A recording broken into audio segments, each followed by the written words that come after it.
wanakaa mbali. Mnaanza kuwasema watumishi wa Mungu eti wana njaa sana.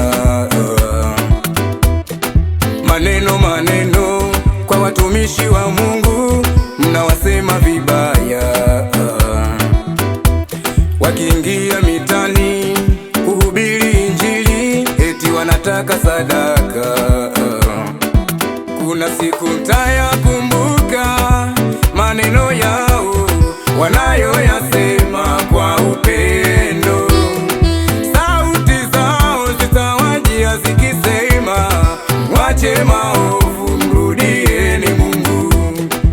Leo chukua maamuzi yaliyo bora moyoni mwako.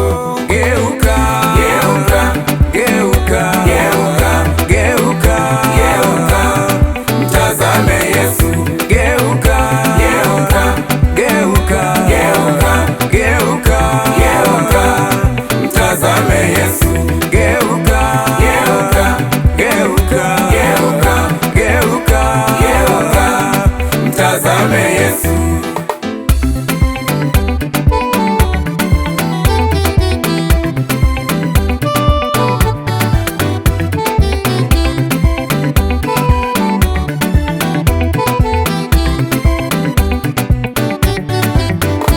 Mkiambiwa Yesu anarudi, mnatukana hadharani, na wachungaji madhabahuni wanaogopa kusema kweli.